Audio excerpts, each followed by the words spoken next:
Alhamdulillah Rabbil Alameen wassalatu wassalamu ala sayyidil mursaleen wa ala alihi wa ashabihi ajma'in. Qala Allah Ta'ala fil Qur'anil Azim wal Furqanil Majid ba'da a'udhu billahi minash shaitanir rajim. Bismillahir rahmanir rahim. وَمَا آتَاكُمُ الرَّسُولُ فَخُذُوهُ وَمَا نَهَاكُمْ عَنْهُ فَانْتَهُوا. وقال النبي صلى الله عليه وسلم لا يؤمن أحدكم حتى يكون هواه تبعا لما جئت به أو كما قال عليه الصلاة والسلام. صدق الله مولانا العظيم وصدق رسوله النبي الكريم وَنَحْنُ عَلَى ذَلِكَ مِنَ الشَّاهِدِينَ وَالشَّاكِرِينَ وَالْحَمْدُ لِلَّهِ رَبِّ الْعَالَمِينَ. புகழ் அனைத்தும் அல்லாஹ் ஒருவனுக்கே.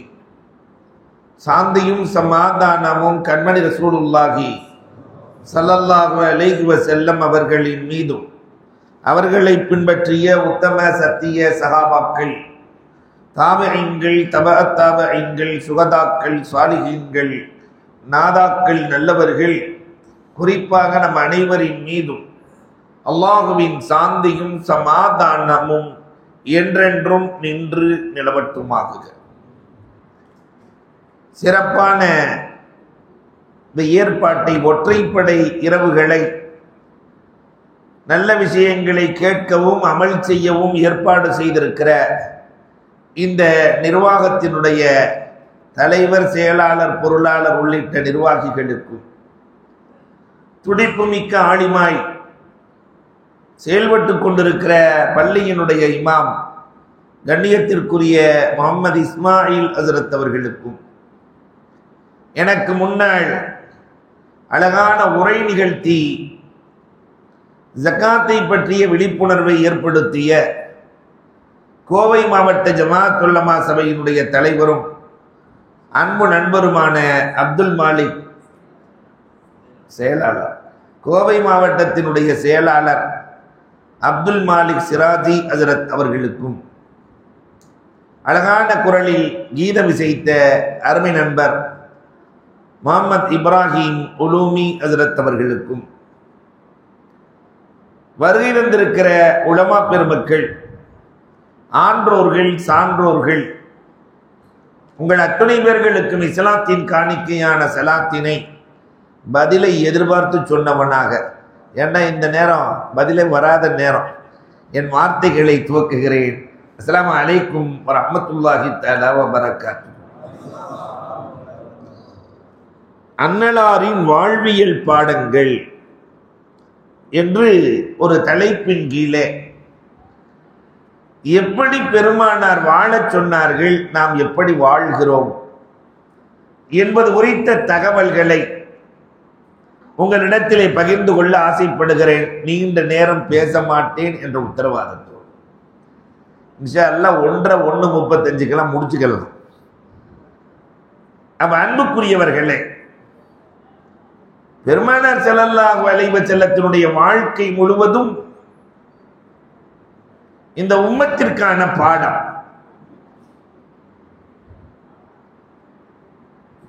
ஒரு 7-8 செய்திகள் இந்த உம்மத்து கடைபிடிக்க வேண்டிய செய்திகள்.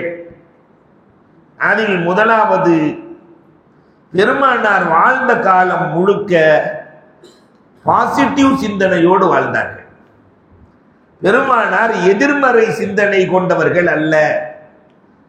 இதை இந்த உம்மத் உணர வேண்டும். நாமும் வாழுகிற காலத்தில் எதை பார்த்தாலும் நல்ல கண்ணோட்டத்தோடு பார்க்குதல், இது இன்னைக்கு ரொம்ப தேவைப்படுது.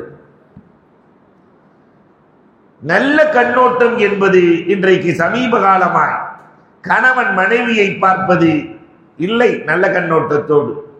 மனைவி கணவனை, உலகத்தில் இருக்கிற எல்லோரும் சிறந்தவர்கள் கணவனை தவிர என்ற நிலையில் அவள் எண்ணம் இருக்கிறது. குறை காண்பதிலேயே உலகம் கண்ணும் கருத்துமாய் இருக்கிறது. பக்கத்தில் இருக்கிற திருப்பூரிலே ஒருவரை பார்த்து ஹாஜியார் நல்லா இருக்கிறீங்களான்னு தான் கேட்டேன். பின்னாடியே ஒருத்தர் வந்தார், இப்பதான் ஒரு ஹாஜியார், 15 வருஷத்துக்கு முன்னாடி பெரிய ஷைத்தான். அப்ப அவர் கண்ணோட்டம் என்னவென்றால், அவர் ஹஜ்ஜுக்கு போய் புனிதராய் மாறிவிட்டார், பாவத்தை எல்லாம் கழித்து விட்டார்.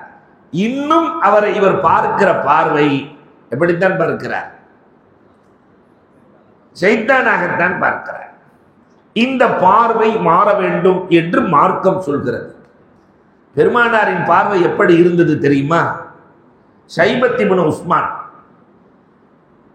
எதிரி கைபர் போர்க்களத்தில் பெருமானார் ஸல்லல்லாஹு அலைஹி வஸல்லத்தை வெட்ட வேண்டும் என்று வாளை எடுத்து தலைக்கு மேலே ஓங்கி நிற்கிறார் ஷைபத் இப்னு உஸ்மான். பெருமானாரை பாதுகாக்கிற பொறுப்பை அல்லாஹ் ரப்பல் ஆலமீன் தானே எடுத்துக் கொள்ளுகிறான். வல்லாஹு யஸிமுக மினன் நாஸ். உலகத்திலே யாரை நம்பியும் அல்லாஹ் பெருமானாரை ஒப்படைக்கவில்லை. மன்னர்களை பாதுகாக்கிற பொறுப்பை யானைப்படை எடுத்தது. மன்னர்கள் எல்லாம் யானைப்படை வைத்திருந்தார்கள். இன்னைக்கு அரசியல்வாதிகள் எல்லாம் பூனைப்படை வைத்திருக்கிறார்கள். அதனால்தான் அன்றே சொன்னான், யானைக்கு ஒரு காலம் வந்தால் அது யானையின் காலம், இது பூனையின் காலம். ஆனால் பெருமானாரை பாதுகாக்கிற பொறுப்பை அல்லாஹ் யானையிடத்திலும் ஒப்படைக்கவில்லை, பூனைப்படையிடத்திலும் ஒப்படைக்கவில்லை. வாளை எடுத்து வெட்டுவதற்கு ஷைபத் இப்னு உஸ்மான் ஓங்கி நிற்கிறார். பெருமானார் திருப்பி விட்டாங்க. பெருமானார் திருப்பினார்கள். பெருமானாரின் இடுப்பிலே உறைவாள் இருக்கிறது, நினைத்தால் எடுத்து 2 துண்டாக வெட்டி விடலாம். பெருமானாரின் வீரத்திற்கு முன்னால் யாரும் நிற்க முடியாது. ஆனால் நபி என்ன செய்தார்கள் தெரியுமா? இந்த நேரத்திலே போர்க்களத்தில் எதிரியிடத்தில் அவர் நெஞ்சில கை வச்சாங்க. அல்லாஹும்ம அஃபிர் லஹு வர்ஹம் வஹ்தி, யா அல்லாஹ் இவரை மன்னிப்பாயாக. வாள் மேல இருக்கு வெட்டுறதுக்கு, நபி என்று தெரியாமல் செய்கிறார் ரப்பே, இவரின் மீது இரக்கப்படு, இவரின் இதயத்தில் நான் கை வைத்து விட்டேன், அந்த இதயத்தை எனக்கு கொடு. வாள் மேலே இருக்கிறது, உதடுகள் கலிமா உரைக்கிறது, அஷ்ஹது அல்லா இலாஹ இல்லல்லாஹ் அன்னக ரசூலுல்லாஹ். எதிரியிடத்திலே கூட நல்ல முறையில் நடக்க வேண்டும் என்று நினைத்த, நடந்து காட்டிய நாயகத்தின் வரலாறு இந்த உம்மத்திற்கு எடுத்துக்காட்டு. கடைக்கு போகும்போதே சாவியை எடுக்கும் போதே புரட்டாசி மாசம் என்ன விளங்க போகுதுன்னா ஒண்ணு கூட விளங்காது. அந்த சிந்தனையே நல்ல முறையில் இன்றைக்கு கடை திறக்கிற போது வாடிக்கையாளர்கள் வருவார்கள், யாரையும் வாங்காமல் நான் அனுப்ப மாட்டேன், அவர்களிடத்திலே சிறப்பாக நடந்து கொள்ளுவேன் என்ற பாசிட்டிவ் சிந்தனை வந்தால் இது ஆறாவாக மாறி எல்லோரின் இதயத்திற்குள் செல்லும், வாடிக்கையாளர்களை கொண்டு வந்து கடைக்குள் திணிக்கும். பிள்ளைகளை பார்க்கும் போதே பாசிட்டிவோடு, டே உன் எதிர்காலம் நல்லா இருக்கும்டா, நீ நல்லா வருவடா என்று சொல்லி வளர்க்கப்படுகிற குழந்தை வளர்வார்கள். உன்னை பெற்றதுக்கு ஒரு கல்லை பெற்றிருக்கலாம், நீலாம் உருப்பிடுவியா விளங்குவியா என்றே சொல்லி வளர்க்கப்படுகிற குழந்தைகள் ஒரு காலத்திலும் உயர மாட்டார்கள். எல்லா நிலைகளிலும் பெருமானார் இந்த உம்மத்திற்கு 1,24,000 நபித்தோழர்களில் யாரையாவது பெருமானார் திட்டினார்கள் என்று வரலாறு இருக்கிறதா? ஒரு வரலாறு கூட இல்லை. எல்லோரையும் நல்ல கண்ணோட்டத்தோடு பார்க்கிற பார்வை பெருமானாருக்கு சொல்றோம். இதை முதல்ல நம்ம எடுக்கணும். வாழ்க்கையில நம்ம யாரையும் குறை கண்ணோட்டத்தோடு பார்க்க கூடாது. இரண்டாவது, உறவுகளின் விஷயத்தில் பெருமானார் ஸல்லல்லாஹு அலைஹி வஸல்லம் அவர்கள் எப்படி நடந்து கொண்டார்கள், இன்றைக்கு எப்படி நடக்கும்? உறவுகள், தாய் தகப்பன், அண்ணன் தம்பிகள், அக்கால் தங்கை, சம்பந்தப்பெற உறவு, அத்தனை உறவுகளையும் உள்ளிழுத்து வாழ்ந்தார்கள் பெருமானார். அந்த வாழ்க்கையே ஒரு அலாதியான வாழ்க்கை. கூட 2 மாமனார், கூட 2 மருமகன். அபூபக்கர் ரலியல்லாஹு உமர் ரலியல்லாஹு யார்? ரசூலை புகழும் மாமனார், மருமகனை புகழுகிற மாமனார். ஆனால் உஸ்மான் ரலியல்லாஹு அலி ரலியல்லாஹு மாமனாரை புகழுகிற மருமகன். என்ன அழகான ஒற்றுமை! இன்றைக்கு அந்த ஒற்றுமை இருக்கிறதா? பெற்ற தகப்பனோடு நடக்கிற முறை தெரியாதவர்கள் உருவாகி வருகிறார்கள். தாய் தகப்பன் அவர்கள் எவ்வளவு முக்கியமானவர்கள். பெருமானார் ஒருத்தர் வர்றாரு, ரசூலே நான் பத்ர் போர்க்களத்திலே கலந்து கொள்ள வேண்டும். பெருமானார் சொன்னாங்க, ஃபஃபீஹிமா ஃபஜாஹித், நீ என்னோடு போருக்கு வராதே, உன்னுடைய தாய் தகப்பனுக்கு பணிவிடை செய். போருக்கு வருவதை விட சிறந்தது, போரை விட தாய் தகப்பனுக்கு ஹிதுமத்து செய்வது சிறந்தது.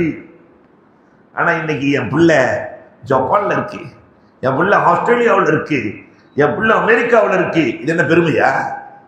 வயதான காலத்தில் பக்கத்தில் உட்கார்ந்து அந்த தாய் தகப்பனுக்கு ஹிதுமத்து செய்கிற பாக்கியம் உலகத்தில் எந்த பிள்ளை பெறுகிறதோ அவன்தான் வாழ்வில் சிறந்தவன், மறு உலகத்திலும் சிறந்தவன்.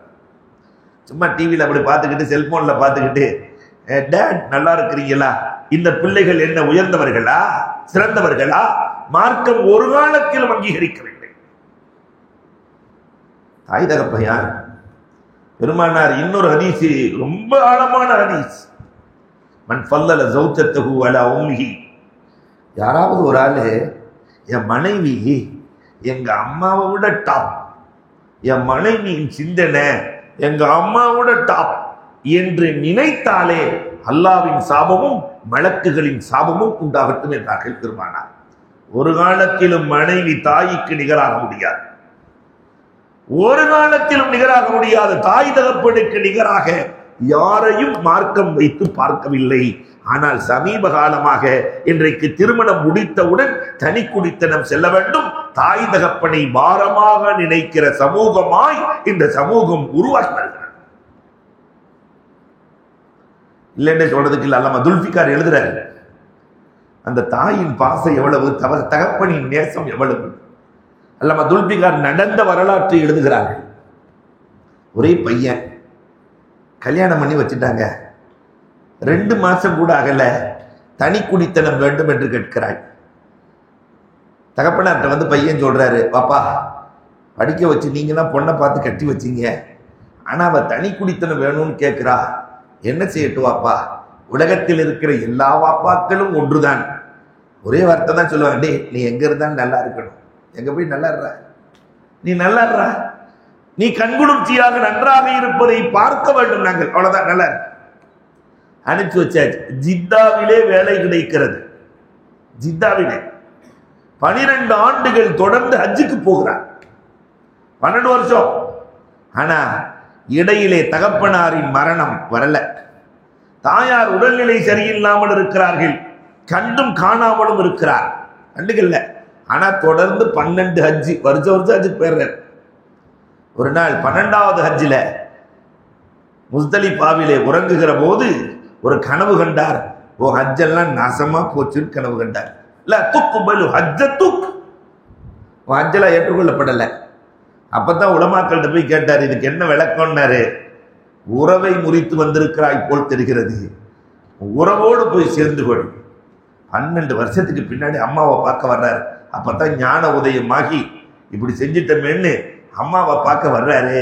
கதவை தட்டுறாரு, அம்மா கதவை திறக்குது, கண்ணு தெரியாம, பாதி பார்த்தும் பாதி பார்க்காமலும். கதவை திறந்த உடனே அம்மா உங்க புள்ள வந்திருக்கேம்மா என்று சொல்ல அந்த தாய் கட்டி இணைத்து, தம்பி நீ எப்படியடா இருக்கிறாய், உன் மனைவி எப்படி இருக்கிறாய், பிள்ளைகள் எப்படி இருக்கிறார்கள், அவன் செஞ்ச கொடுமைகள் அத்தனையும் மறந்து மன்னித்து ஏற்றுக்கொள்ளுகிற ஒரே மனம் தாய்க்கு மட்டும்தான், தாய்க்கு மட்டும். ஆனால் அந்த தாயை எத்தனை பேர் மதிக்கிறோம், எத்தனை பேர் மதிக்கிறோம்? வெளிநாட்டுக்கு மரியாதையோடு தாயாரை கூட்டு போறாருன்னா மதிக்க அல்ல, ஆயா வேலை பார்க்க, ஆயா வேலை பார்க்க. தகப்பன் யார்? சாதாரணமானவன. தாய் வயிற்றிலே 10 மாதம் சுமந்து பெற்றெடுக்கிறாள். ஆனால் திருமணத்திலிருந்து இறக்கிற வரை மனைவியையும் பிள்ளைகளையும் தலையிலும் தோளிலும் சுமப்பவன் தான் தகப்பன். கல்யாணம் பண்ணினதிலிருந்து கபரஸ்தானுக்கு போற வரைக்கும் எல்லாம் எழுதி வைக்கிறதுலாம் யாருக்கு தான்? இவர் சம்பாதிக்கிறது ஃபுல்லா மனைவி மக்கள், மனைவி மக்கள் எல்லாம். இந்த ஆம்பளை சேர்த்துக்கிட்டது என்ன தெரியுமா? தனக்குன்னு சேர்த்துக்கிட்டது பிரஷர் 180, கொலஸ்ட்ரால் 430 இல்லையா, சுகர் 600, இதெல்லாம் சேர்த்துக்கிட்டு பாக்கி எல்லாத்தையும் மனைவி மக்கள், மனைவி மக்கள். அந்த தகப்பனை புரிந்து கொண்ட பிள்ளைகளாக இளைஞர்களே நாம் இருக்கிறோமா? நான் அடிக்கடி சொல்வது உண்டு, இன்னைக்கு இருக்கிற வீடுகள்ல எல்லாம் ஆம்பளைங்க எல்லாருமே சொல்லித்தான் கொடுக்குறோம் பிள்ளைகளுக்கு. ஆம்பளை எல்லாம் டே பெத்த அம்மா மறந்துடக்கூடாதுடா, அவ வயிற்றுல சுமந்தவடா மறக்காதடா. ஆனா வீட்டில் இருக்கிற எந்த பெண்ணும் தகப்பனை பற்றி சொல்வதில்லை, இந்த மல்லாவை தவிர. ஏன்னா நான் வீட்டுக்கு போகணுமா இல்லையா? என்ன தெரியுமா சொல்றாங்க இந்த பொம்பளைகள்லாம்? இன்னைக்கு இருக்கிற டென்த்து பிள்ளைகள்கிட்ட கொப்பனை நம்பாத, அது லூஸ். அது பேச்சை கேட்ட நீ விளங்க மாட்ட. காட்ட பிள்ளைகள்கிட்ட அது பேச்சை கேட்ட நீ விளங்க மாட்ட. அவருக்கு ஒண்ணுமே தெரியாது. இப்படியே சொல்லி கொடுத்து நிலைமை என்ன ஆனது தெரியுமா?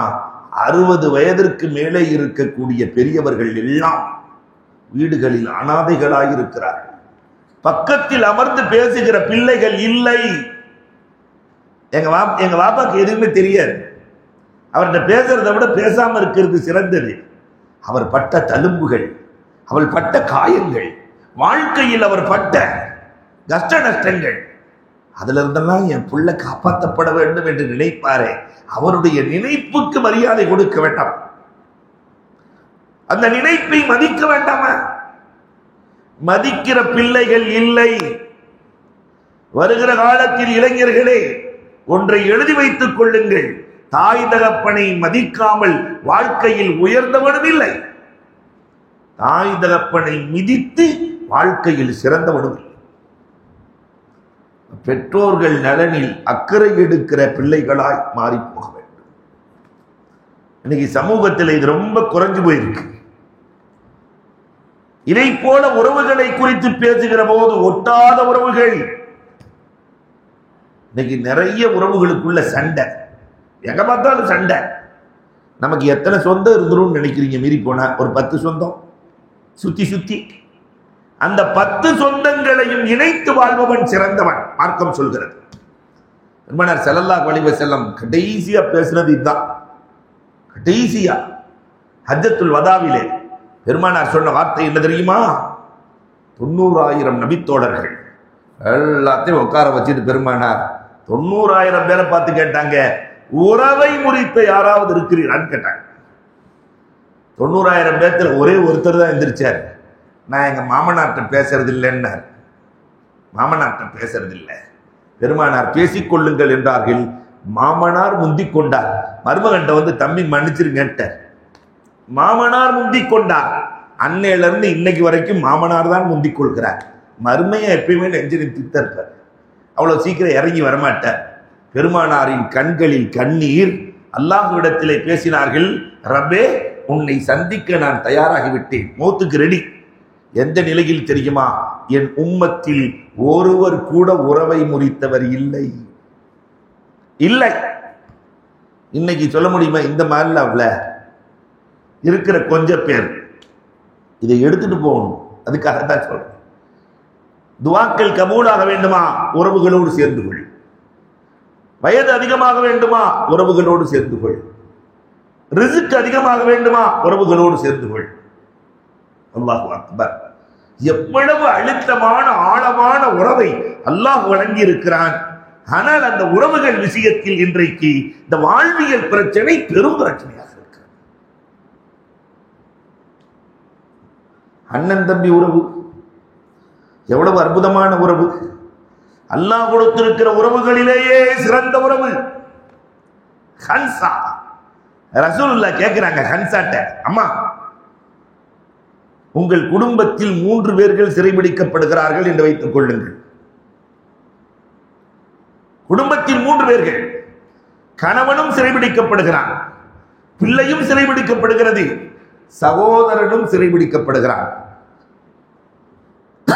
ஆனா சொன்னாங்க 3 பேத்துல யாரையாவது ஒருவருக்கு மட்டும்தான் விடுதலை என்று சொன்னான். ஹன்சா, நீ யாரை தேர்ந்தெடுப்பாய்? கணவனையா அல்லது உன் பிள்ளையா உன் சகோதரனையா? நம்மள்ட்ட கேட்டா என்ன சொல்லுவோம்? ஏதாவது ஒன்று சொல்லுங்களேன். பிள்ளைய சொல்லுவோம். ஆனா ஹன்சா சொன்ன வார்த்தை, நான் என் சகோதரனைத்தான் தேர்ந்தெடுப்பேன். ஏன் தெரியுமா? கணவன் இல்லை என்றால் மார்க்கம் வேறொரு திருமணம் முடிக்க அனுமதி கொடுத்திருக்கிறது. பிள்ளை இல்லை என்றால் இன்னொரு பிள்ளையை பெற்றுக்கொள்ள முடியும். ஆனால் ஒரு சகோதரன் இல்லை என்றால் இன்னொரு சகோதரன் உருவாக முடியாது. ரப்பு கொடுத்திருக்கிற அற்புத சொந்தம். பெருமானார் சந்தோஷப்பட்டார். ஹன்சா அறிவாளி என்றார்கள் பெருமானார். ஆக்கினா.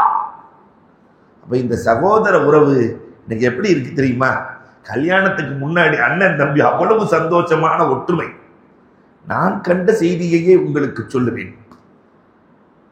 25 வருஷமா கூட பிறந்த அண்ணன் தம்பி 2 பேர் பேசல. 25 வருஷம் ஒரு சபையிலே சந்திக்கிறார்கள். தம்பிக்காரு என்கிட்ட கேட்கிறார், ஹசரத் இவரை எங்கேயோ பார்த்த மாதிரி இருக்கேன். யார? சொந்த அண்ணன். ஹசரத் இவர் எங்கேயோ பார்த்த மாதிரி இருக்கு. எங்கேயும் பார்க்கல, உங்க கூட பிறந்த அண்ணன் தான் அவர். 2 பேரும் 25 ஆண்டுகளுக்கு பிறகு கட்டிப்பிடித்து அழுதது இதே கோவையில் நடந்தது. அவ்வளவு என்ன குரோதம்! உடன் பிறந்த அண்ணன் தம்பிகளின் மீது என்ன குரோதம், என்ன விரோதம்! சர்வசாதாரணமாக அடித்துக் கொள்ளுகிற சின்ன சின்ன விஷயங்களுக்கெல்லாம் காயப்பட்டுக் கொள்ளுகிற சூழலில் இந்த சமூகம் வாழ்கிறது. எனக்கு தெரிஞ்ச ஒரே ஒரு ஹதீஸ். பெருமானார் ஸல்லல்லாஹு அலைஹி வஸல்லம் அவர்கள் அழுது கொண்டே ஆரம்பிப்பார்கள். அந்த ஹதீஸை முடிக்கும் போது கடவாய்ப்பல் தெரிய சிரித்துக் கொண்டே முடிப்பார்கள். பெருமானார் ஸல்லல்லாஹு அலைஹி வஸல்லம் அந்த ஹதீஸை சொல்றாங்க. அண்ணன் தம்பி 2 பேர்த்து அல்லாஹ் ஒண்ணு சேர்ப்பானா. அண்ணன் தம்பியை பத்தி கேள்வி கேட்பான். அண்ணன் டே உன் தம்பியை பத்தி என்னப்பான்னு நினைக்கிற? பெருமானார் சொல்லுகிறார்கள், அல்லாஹ் கேள்வி கேட்பான். அப்ப அண்ணன்கார் சொல்லுவான், என் தம்பி எப்ப பார்த்தாலும் 25,000 50,000 நமக்கு தோதுவா நான் மாத்தி சொல்றேன்.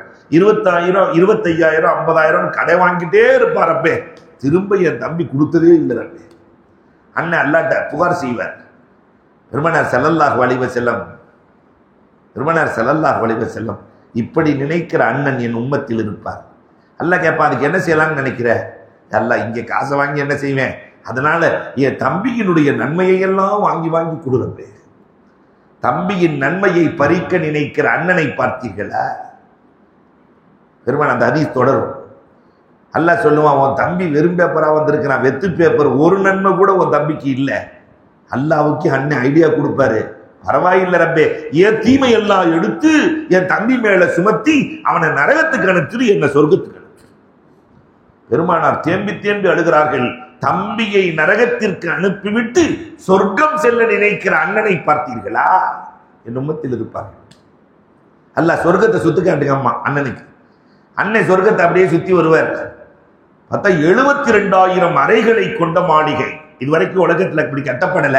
72,000 அறைகளை கொண்ட ஹோட்டல். அண்ணன் சுத்தி பார்த்துட்டு வந்து அல்லாட்ட கேட்பாரு, மையம் லிக்குஹாதா, இதை சொந்தமாக்கும் சக்கரவர்த்தி யார் ரப்பே? அல்லாஹ் சொல்லுவான், இதை நபிமார்கள் சித்திகீன்கள் சுகதாக்கள் யாருக்கும் கொடுக்கிற மாதிரி இல்லை. வேறு யாருக்கு? உனக்கு தான் தரலான்னு இருக்கு. அண்ணனுக்கு. எனக்கா? ஆமா உனக்கு தான். ஒரே ஒரு கண்டிஷன், தம்பியை மன்னிச்சுட்டேன்னு சொல்லணும். தம்பியை மன்னிச்சுட்டேன்னு சொல்லணும். அவரு இந்த ஹதீஸ் தொடர்கிறது. கதுகப்பர்த்து. அல்லாஹ் ஒரு தடவை தான் சொல்லுவான். இவர் 3 தடவை சொல்லுவார், மன்னிச்சிட்டேன். அல்லாஹ் சொல்லுவான், தம்பியின் கரத்தை பிடித்துக் கொண்டு 2 பேரும் சேர்ந்து சொர்க்கத்தில் சேர்ந்தவனை குடும்பத்தோடு சொர்க்கம் செல்ல வேண்டும் இல்லையா? இது அண்ணன் தம்பி பாக்கியம், அக்கால் தங்கைக்கான பாக்கியம். இந்த உறவுகளை எல்லாம் நாம் எப்படி வைத்திருக்கிறோம்? அன்புக்குரியவர்களை எண்ணி பார்க்க வேண்டும். இரத்த உறவுகள் இதை அடிக்கடி சொல்றது உண்டு. சென்னையில் ஒருத்தர் இறையில்ல கொடைவள்ளல் இருந்தார். யாரு கேட்டாலும் கொடுப்பார். இன்னைக்கு அவர் இல்லை. அல்லாஹ் ரப்பல் ஆலமீன் அவருடைய கபரை சொர்க்கத்தின் பூங்காவனமாக்குவானாக. யாரு கேட்டாலும் கொடுப்பார். ஆனா சொந்த தம்பி துபாயில கிளீனிங் வேலை, ஹாஸ்பிட்டல் கிளீன் பண்ணுவார். 2 பொம்பளை பிள்ளை ஒரு பையன். தம்பிக்கு கொடுக்கவே இல்லை. தம்பி பிள்ளைய கல்யாணத்துக்கு கொடுக்கவே இல்லை, உலகத்துக்கே கொடுத்தார். ஆனால் வாழ்க்கை ஊஞ்சல் மாதிரி ஏறியவன் இறங்குவான், இறங்கியவன் ஏறுவான். நாமே நிறைய பேர்த்த பார்த்துருக்குறோம். அண்ணனுக்கு திடீர்னு தொடர்ந்து காய்ச்சல், கடைசியில் செக் பண்ணா பிளட் கேன்சர். பிளட் கேன்சர் எல்லாத்தையும் வித்து வித்து செலவழிக்கிறார், ரத்தத்தை மாத்திக்கிட்டே இருக்கிறார். இப்பொழுது அவரை சந்திக்க சென்ற போது அதிசயம் காத்திருந்தது.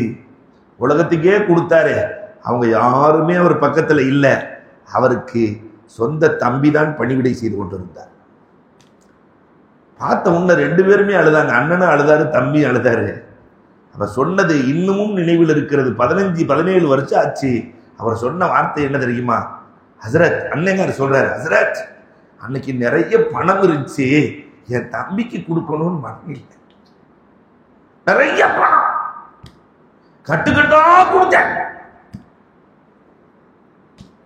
பணம் இருக்கிற போது எனக்கு மனம் இல்லை. இன்னைக்கு என் தம்பியை இப்படி விட்டுட்டேனே என்று மனம் இருக்கிறது. கொடுக்க ஒண்ணுமே இல்லை ஹசரத். தம்பிக்கார் அழுதுகிட்டே சொன்னார், பணம் என்ன பணம்? எங்க அம்மா மௌத்தா போகும்போது 2 விரலை காட்டுச்சு. டேய் அண்ணன் தம்பி 2 பேரும் சேர்ந்து இருக்கணும்டா, பிரிஞ்சிடக்கூடாதுடா. என் தாயின் துவாவை அல்லாஹ் கபூல் செய்து விட்டுறேன். நான் பார்த்துக்கிறேன். இதுதான் இரத்த உறவு. இந்த உறவுகளை சேர்ந்து வாழக்கூடிய சூழல் மனிதனுக்கு சொந்தம் இல்லையா? ஆனால் இன்றைக்கு அது என்ன நடக்கிறது? வீடுகள் தோறும் பிரச்சனை. கணவன் மனைவி உறவு எவ்வளவு அழகான அற்புதமான உறவு. கல்யாணம் பண்ணிட்டா பொதுவா மனைவி மக்கள்டவே கணவன் மனைவிட்ட சின்ன சின்ன சண்டையெல்லாம் வரும். ஆனால் இன்றைக்கு பெருமானாரின் காலத்தில் தலாக்கு 8 தான், 10 வருஷத்துல நடந்துச்சு. ஆனா இன்னைக்கு எங்க பார்த்தாலும் தலாக்கு. தலாக்கை தாண்டி ஹுலாக்கள், மனைவியே கேட்கிற சூழல். 3 மாசம் கல்யாணம் பண்ணி 4 மாசம் கல்யாணம் பண்ணி தலாக்கும் ஹுலாக்களும். நாம பார்த்த 80ஸ்ல கூட 80கள்ல இந்த அம்மா லெட்டர் போடும். இந்த அம்மா, என் மாமியா இப்படி பேசிருச்சு, எங்க நாத்தனா இப்படி பேசிருச்சு, வாப்பா உடனே வந்து என்னை கூட்டு போயிருக்கு வாப்பா. லெட்டர் போய் சேர்றதுக்கு ஒரு 3 நாள், அவர் லெட்டர் எல்லாம் படிச்சுட்டு வேலையெல்லாம் முடிச்சுட்டு வர்றதுக்கு ஒரு 3-4 நாள். ஒரு வாரம் கழிச்சு வந்தா 2 பேரும் ஒன்னா உட்காந்து பேசிட்டு இருக்கு. புருஷன் பொண்டாட்டி சண்டையெல்லாம் முடிஞ்சு ஒன்னா பேசிட்டு இருக்குங்க. இதெல்லாம் நம்ம பார்த்த காலம் இல்லையா?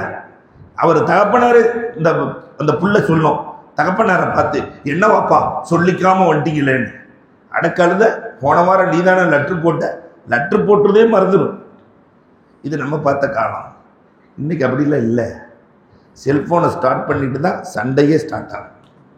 என்னெல்லாம் பேசுறாங்க கேளுங்க, எப்படியெல்லாம் பேசுறாங்க பாருங்க. அப்படி கேட்க கேட்க தகப்பனுக்கு தாய்க்கு ரத்த சூடாகி, அம்மா ஓலாவுக்கு போன் பண்ற, ஓடி வந்துரு. ஒரு நாள் கூட இங்க இருக்க வேண்டிய அவசியம் இல்லை. அந்த குடும்பம் நடுத்தருவுக்கு வந்துரு. உறவுகளை குறித்து தான் இன்றைக்கு பேச வேண்டி இருக்கிறது. வாழ்க்கை பாடங்கள் இன்றைக்கு எப்படி இருக்க வேண்டும், பெருமானார் எப்படி வாழ்ந்து காட்டினார்கள். 11 மனைவி, ஒரு மனைவி கூட பெருமானாரை குறை சொல்லவில்லை. பெருமானாரும் யாரையும் குறை சொல்லவில்லை. என்ன அதிசயம் தெரியுமா? நமக்கெல்லாம் நடந்திருக்க. இவர் வேண்டா கண்ணே மணியே வைரமே வைடூரியமேன்னு சொல்லி மனைவியை புகழ்வார். எந்த மனைவியாவது கணவனை கோவையில் புகழ்வதுண்டா? எந்த மனைவியாவது இந்த மகள் அவளையெல்லாம் புகழ்றாங்கன்னு இஸ்மாயில் அஜத் சொன்னார். ஆனா இல்லையா, எந்த மனைவியாவது உலகத்திலே பெருமானார் ஸல்லல்லாஹு அலைஹி வஸல்லத்தை அன்னை ஆயிஷா புகழ்ந்ததை போன்று யார் புகழ முடியும்? லனா ஷம்சுன் வலில் ஆஃபாத்தி ஷம்சுன் வ ஷம்சி தத்லுஉ பஅதல் இஷா. எங்களுக்கும் ஒரு சூரியன், வானுக்கும் ஒரு சூரியன். எங்கள் சூரியன் இரவில் தான் உதயமாகும். மக்கள் இருளில் இருக்கிற போதுதான் எங்கள் சூரியன் உதயமாகும். ஆயிஷா என்னமோ ஆயிஷா ரலியல்லாஹு சொன்ன துவா கபூலாயிருச்சு போல தெரியுது. இந்த உம்மத்து உதய சூரியனையே சுத்தி சுத்தி வருது இல்லையா? அன்புக்குரியவர்களே, எண்ணி பார்க்கிறோம், உறவுகளின் விஷயத்தில் கூடுதல் கவனம் எடுக்க வேண்டும். இதுவரை நடந்தது எப்படியோ இருக்கட்டும். இனி பெற்றோர்கள், அதே மாதிரி பிள்ளைகள், பிள்ளை வளர்ப்பு, தன்னை சார்ந்த சகோதர உறவுகள் அத்தனையும் இழுத்து போட்டு இணைத்து போட்டு வாழுகிற நன்மக்களாக அல்லாஹ் ரப்பல் ஆலமீன் நம்மை ஆக்கி அருள வேண்டும். மூன்றாவதாக உங்களிடத்தில் சொல்ல இருப்பது, மன்னிக்கும் பண்பை நாம் வளர்த்துக் கொள்ள வேண்டும். நிறைய மன்னிக்கணும். காசு பணம் தர்மம் செய்வதை போல மன்னிக்கும் குணமும் வேண்டும். மாணவி ஸல்லல்லாஹு அலைஹி வஸல்லம் எப்படியெல்லாம் மன்னிச்சாங்க. பெருமானார் ஸல்லல்லாஹு அலைஹி வஸல்லம் அஜர்த்து சொன்ன உடனே ஞாபகம் வந்துருச்சு. எல்லா நபிக்கும் ஒரு குணம் தான். ஒவ்வொரு நபிக்கு ஈசா அலைஹிஸ்ஸலாம்னா மன்னிப்பாங்க, மூசா அலைஹிஸ்ஸலாம்னா கோபப்படுவாங்க. ஒவ்வொரு நபியும் ஒரு குணத்திற்கு சொந்தக்காரர். நம்ம பாஷையில சொல்றதா இருந்தா ஒவ்வொரு நபியும் ஒரு பொருளின் மண்டி. அரிசி மண்டியில என்ன இருக்கும்? அரிசி மட்டும்தான் இருக்கும். பருப்பு மண்டியில பருப்பு மட்டும்தான் இருக்கும். புளி மண்டியில புளி மட்டும்தான் இருக்கும். ஆனா சூப்பர் மார்க்கெட்ல பெருமானார் ஸல்லல்லாஹு அலைஹி வஸல்லம் அவர்கள் குணத்தின் சூப்பர் மார்க்கெட். ஆதம் அலைஹிஸ்ஸலாத்தின் குணம், சீஸ் அலைஹிஸ்ஸலாத்தின் விவேகம், நூஹ் அலைஹிஸ்ஸலாத்தின் வீரம், இப்ராஹிம் அலைஹிஸ்ஸலாத்தின் நட்பு, இஸ்மாயில் அலைஹிஸ்ஸலாத்தின் நாவன்மை, இஸ்ஹாக் அலைஹிஸ்ஸலாத்தின் பொருத்தம், மூசா அலைஹிஸ்ஸலாத்தின் கடுமை, அய்யூப் அலைஹிஸ்ஸலாத்தின் பொறுமை, யூசா அலைஹிஸ்ஸலாத்தின் போர்த்திறன், தானியால் அலைஹிஸ்ஸலாத்தின் அன்பு, யஹ்யா அலைஹிஸ்ஸலாத்தின் கற்பு, ஈசா அலைஹிஸ்ஸலாத்தின் துறவு என்று அத்தனை குணங்களையும் மொத்தமாக பெற்றவர்கள் தான் நம்முடைய முத்து முஹம்மது நபி ஸல்லல்லாஹு அலைஹி வஸல்லம். அந்த குணங்களிலேயே மிகச்சிறந்த குணமாய் தெரிந்தது பெருமானாருக்கு என்ன தெரியுமா? மன்னிக்கும் குணம். யாரை ரசூல் பழிவாங்கல, மன்னிக்கும் மனம். இது ரொம்ப குறைஞ்சு போயிருக்கு. மன்னிப்பு கேட்டாலும் போடா உன்னை மன்னிக்க நான் தயாரா இல்லைங்கிறான். ஆனா பெருமானார் நல்லதையே சொன்ன நாயகம் ஒரே ஒரு இடத்துலதான் கெட்டவனை சொல்லட்டுமாங்கிறாங்க. ரசூலை கெட்டவன் தான் எவன் தனியா உட்கார்ந்து சாப்பிடுறானோ அவன் தான் கெட்டவன் ரசூலுல்லாஹ். அப்ப சாப்பாட்டில் கூட தனிமை கூடாது, ஒற்றுமை வேண்டும் என்று சொன்ன சமூகத்தில் இன்றைக்கு அத்தனையிலும் பிரிந்து கிடக்கிறோம். தனியா சாப்பிட்றதான் கெட்டவன். இவனை விட கெட்டவனை சொல்லட்டுமான்னாங்க. ரசூலே இவனோட கெட்டவன் இருக்கிறான்னா சொல்லுங்க ரசூலே. இருக்கிறான். தன்னிடத்திலே வேலை செய்பவர்களை கடிந்து கொள்ளுவான். அவன் ரொம்ப பெரிய கெட்டவன். வேலை செய்பவர்களை கடிந்து கொள்ளுவான். நம்ப மாட்டான். இவன் பெரிய மிகப்பெரிய கெட்டவன். ஆனா வேலை செய்யக்கூடியவர்களை அமானிதமாக நினைத்து வாழுகிற ஒரே ஒரு நிகழ்வை சமீபத்தில் நான் கண்டேன். அதிசயமான நிகழ்வு. புரசிவாக்கம். அங்க 45 வருஷமா ஒருத்தர் ஒரே கடையில வேலை பார்த்துட்டு இருக்கிறார். ஒரு மளிகை கடையில 45 வருஷமா ஒரு ஆள் வேலை பார்க்கிறார். இதான் பெரிய அதிசயம். அதனால எவ்வளவு பெரிய ஆள்னா போய் உள்ள நுழைஞ்சு ஒரு 200 ரூபாய்க்கு வாங்கலாம்னு நினைச்சா 2000 ரூபாய்க்கு வியாபாரம் பண்ணிடுவார். இது காரைக்குடியிலிருந்து வந்த கருப்பட்டிம்பார். கருப்பட்டி எங்கிருந்து வந்தா என்ன இல்லையா? இது அங்கிருந்து வந்த புளி, இது இங்கிருந்து வந்த மிளகா. இன்னைக்கு தான் கிடைக்கும், நாளைக்கு கிடைக்கும் கிடைக்காதுன்றார். இதை வாங்குறதுக்கு சிலோன்ல இருந்து வர்றாங்க, அங்கிருந்து வர்றாங்க. 200 ரூபாய்க்கு வாங்க போறவன் 2000 ரூபாய்க்கு வாங்கிட்டு வந்துடுவான். 45 வருஷமா ஒரே கடை. அவர்கிட்ட போய் எங்க இவ்வளவு திறமையா வியாபாரம் பண்றீங்க, வேறு கடை வச்சிடலாம்ல. அப்ப அவர் சொன்ன வார்த்தை, மாற்று மத சகோதரர் தான், முதலாளி தான் நம்மாலே, ஆனா வேலை செய்யறாரு மாற்று மத சகோதரர். சொன்ன வார்த்தை, எங்க முதலாளி எனக்கு என்ன குறை வச்சிருக்காரு, நான் ஏன் வேற கடை வைக்கணும்? இப்பதான் 1.25 கோடியில வீடு வாங்கி கொடுத்துருக்கிறாரு, பிள்ளைகளை படிக்க வைக்கிறாரு, நல்ல ஜம்முனி என்ன பாத்துக்கிறாரு, நான் ஏன் வேற கடை வைக்கணும்? அந்த நேரத்துல கரெக்டா முதலாளி வந்துட்டார். அல்லாஹ் அக்பர். அவர்கிட்ட என்னங்க இப்படி கேட்டா இவர் இப்படி பதில் சொல்றாரு? நம்ம முதலாளி சொன்ன பதில் என்ன தெரியுமா? இங்க யாருங்க முதலாளி? அவன் தான் முதலாளி. நானா முதலாளி, அவன் தான் முதலாளி, அவன் தான். இந்த உணர்வு ரசூலின் காலத்தில் சஹாபாக்களிடத்தில் இருந்தது. அது இன்றைக்கு பார்ப்பது அரிதாக இருக்கிறது, ஆனாலும் இருக்கிறது. அல்லாஹ் அக்பர். அன்புக்குரியவர்களே, நாம் எண்ணி பார்க்க வேண்டும். அன்போடு பழகுதல், அமானத்தை நிறைவேற்றுதல், இதெல்லாம் குறைந்து போயிருக்கிற இந்த சூழலில் பெருமானார் ஸல்லல்லாஹு அலைஹி வஸல்லம் அவர்கள் மன்னிக்கும் மனதை இந்த சமூகத்திற்கு அறிமுகப்படுத்தினார். எவ்வளவு தவறு செஞ்சாலும் பெருமானார் ஸல்லல்லாஹு அலைஹி வஸல்லம் மன்னிச்சாங்க இல்லையா? ஆனா நாம இன்னைக்கு மன்னிக்க, அத்தாவை மன்னிக்க மகன் தயாரா இல்லை, மகனை மன்னிக்க யார் தயாரா இல்லை? தகப்பன் தயாராக இல்லை. அல்லாஹு அக்பர். ரபிஆ பெருமானார் ஸல்லல்லாஹு அலைஹி வஸல்லம் வளர்த்த பிள்ளை, 19 வயசு. இந்த ரபிஆ பெருமானாருடைய காலு மேல ஏறி தோளை தாண்டுறார். பெருமானார் ஸல்லல்லாஹு அலைஹி வஸல்லம் ரபிஆ கால் வேதனையா இருக்குன்னு எந்திரிச்சு லேசா தோல்ல தட்டிட்டாங்க. அவருக்கு வயசு 19, ரசூலுக்கு வயசு 56. 56 வயசு ரசூல் மேல ஏறி தோளை தாண்ட எப்படி இருக்கு? வேதனை. எடுத்துச்சு தட்டிட்டாங்க.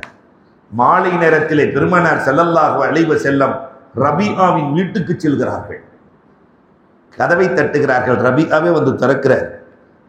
ரசூல் ஸல்லல்லாஹு அலைஹி வஸல்லம், ரபிஆ என்னை மன்னித்துக் கொள் என்றார்கள். யார்கிட்ட யார் மன்னிப்பு கேட்கிறது? ரபிஆ கண்கள்ல கண்ணீர். ரசூலே, உங்க மேல ஏறின பாவி, என்னை எதிர்த்து அல்லாஹ் வஹியை இறக்கி விடுவானோ, தண்டனை கொடுத்து விடுவானோ, கியாமத் வரை நான் தண்டிக்கப்பட்டு விடுவேனோ என்று பயந்து கொண்டிருக்கிறேன். ஆனா நீங்கள் என்னை மன்னிக்க கேட்கிறீர்களே. ரபிஆ, உன்னை அடிச்சுட்டேன்ல, என்னை மன்னிச்சுக்கோ. இதோ இந்த பக்கம் திரும்பிப்பாரு, 80 ஒட்டகைகளை கொண்டு வந்திருக்கிறேன், அதை எடுத்துக்கொண்டு என்னை மன்னித்துக்கொள். அஹ்சின் இலா மன் அஸா இலைக், தீங்களித்தவர்களுக்கும் உபகாரம் செய்து மன்னிப்பு. ஆனா இந்த உம்மத்துல இன்னைக்கு மன்னிப்புங்கிறதே இல்லாமல் இருக்கிறது. அன்புக்குரியவர்களே, மன்னிக்கும் மனப்பான்மையை உருவாக்க வேண்டும். நிறைவாக ஒரு செய்தியை சொல்லி முடிப்பேன். உறவுகளுக்கு அஜர்த்து சொன்ன மாதிரி சொந்த பந்தங்கள் கீழே விழுந்துட்டா அதை தூக்கிடும். உறவுகளுக்கு உதவுதல், அது எப்படி உதவணும் தெரியுமா? இங்கிதத்தோடு. இங்கிதத்தோடு சொல்லி காட்டக்கூடாது. உதவ வேண்டும், அவர்களின் கௌரவம் கெடாமல் உதவ வேண்டும். ரசூலுல்லாஹ் இதைத்தான் செய்வார்கள், உதவுவார்கள், கௌரவம் கெடாது. ஜாபிர் பின் அப்துல்லா மௌத்தா போயிட்டார். ஜாபிர் 24 வயசு பையன். போர்க்களம், ஹுனைன் போர்க்களம் முடிந்து வருகிற போது 24 வயசு இளைஞன் கிழட்டு ஒட்டகத்துல வர்றார். வயசான ஒட்டகம், நடக்கவே மாட்டேன். பெருமானார், என்ன ஜாபிர் கிழட்டு ஒட்டகத்தில் வருகிறீங்க? எங்க அத்தாவுக்கு நிறைய கடன், 7 பொம்பளை புள்ள, அதனால கிழட்டு ஒட்டகமே பெரிய விஷயம் ரசூலே. பெருமானார் ஸல்லல்லாஹு அலைஹி வஸல்லம் அவர்கள் ஒட்டகத்தின் மீது கையை வைத்து தடவினார்கள். அந்த ஒட்டகத்திற்கு அல்லாஹ் ஒரு ஆற்றலை கொடுத்த. நபியின் கை பட்டவுடன் பீடு நடை போடுகிறார். பெருமானார் கேட்டாங்க, ஜாபிர், சகோதரிகள்லாம் ஹுனைன்ல இருந்து போகும்போது சகோதரன் ஏதாவது வாங்கிட்டு வந்திருப்பாரேன்னு கேட்பாங்களே, என்ன வாங்கி வச்சிருக்கிற? துபாயில இருந்து சிங்கப்பூர்ல இருந்து வரும்போது வெறுங்கையோடு வீட்டுக்குள்ள நுழைஞ்சா பொண்டாட்டி ஏத்துக்குவாள், திரும்ப போய் வாங்கிட்டு வா சொல்லிடுவாங்கல்ல. அங்க ஹுனைன்ல இருந்து வர்றீங்க, அண்ணன் ஏதாவது வாங்கிட்டு வருவாருன்னு உன் சகோதரி எல்லாம் எதிர்பார்ப்பாங்களே, என்ன வாங்கி வைத்திருக்கிறீர் ஜாபிர்? பெருமானார், என்கிட்ட என்ன இருக்கு வாங்கி வைக்க? என்னிடத்தில் எதுவுமே இல்லை ரசூலே, ஒன்றும் வாங்கவில்லை. ஏன் இல்லை? இது ஒட்டகம் இருக்கிறது, இந்த ஒட்டகத்தை எனக்கு விலை பேசி உங்களுக்கு என்றால் அன்பளிப்பு ரசூலே. அன்பளிப்புலாம் வேணாம், 800 திர்கம் விலை பேசுகிறார். 800 திர்கம். மதீனா வந்தவுடன் காசை வாங்கி கொண்டு செல்ல வேண்டும். ஜாபிர் அலி எல்லாம் போய் கட்டி வச்சிட்டாங்க. மஸ்ஜிது நபவியில கட்டி வச்சுட்டு ரசூலுல்லாஹ்ட்ட காசு கேட்க முடியுமா? புறப்பட்டு செல்லுகிறார்கள். பெருமானார் ஸல்லல்லாஹு அலைஹி வஸல்லம், பிலால், என்ன ரசூலே, என்னிடத்திலே பணம் வாங்காமல் ஜாபிர் செல்லுகிறார், வீட்டுக்குள்ளே நுழைந்து விட போகிறார், அவருக்கு தேவையானதையெல்லாம் வாங்கி கொண்டு செல்ல வேண்டும். ஓடி சென்று 800 கொடு. ஜாபிர் அலி அல்லாஹ் தஆலாட்ட அந்த 800 பிலால் அலி அல்லாஹ் கொடுக்க எல்லா தேவையான சாமான்களை எல்லாம் வாங்கிட்டு வர்றாங்க. பெருமானார் பிலால் ரலியல்லாஹுவை அழைத்தார்கள். பிலால், இந்த ஒட்டகையையும் அவிழ்த்து சென்று இது ரசூலின் அன்பளிப்பு என்று கொடுத்து விடு. இல்லாட்டி மனைவி கேப்பல்ல, அந்த ஒட்டகத்தை வித்து தானே இதெல்லாம் வாங்கிட்டு வந்தீங்க கேப்பல்ல. கௌரவமும் கெடக்கூடாது, ஜாபிரின் கௌரவமும் கெடக்கூடாது, ஆனால் தேவையும் பூர்த்தியாக வேண்டும். தம்பி கஷ்டப்படுகிற போது தெரியாமல் தம்பியை தூக்கினார். அண்ணன் சிரமப்படுகிற போது கௌரவம் குறையாமல் தூக்கினார். ரப்பு தூக்கி நிறுத்தி விடுவானே. அப்ப இந்த வாழ்வியல் பாடங்களை எல்லாம் நம் வீட்டுக்கு எடுத்து செல்ல வேண்டும். கேட்டதின்படி அமல் செய்கிற தௌஃபீக்கை அல்லாஹ் எனக்கும் உங்களுக்கும் நசீபாக்குவானாக. அல்லாஹ் ரப்புல் ஆலமீன் என்னென்ன நாட்டங்களை நாம் நினைக்கிறோமோ அதையெல்லாம் இந்த இரவிலே ஒற்றைப்படையிலே அல்லாஹும்ம இன்னக அஃபுவுன் துஹிப்புல் அஃப்வ ஃபஅஃபு அன்னி என்று சொல்லி சொல்லி கேளுங்கள். அல்லாஹ் ரப்புல் ஆலமீன் கொடுக்க காத்திருக்கிறான். கேட்டதின்படி அமல் செய்கிற தௌஃபீக்கை எனக்கும் உங்களுக்கும் அல்லாஹ் நசீபாக்குவானாக. வாஹிரு தஅவானா அல்ஹம்துலில்லாஹி ரப்பில் ஆலமீன்.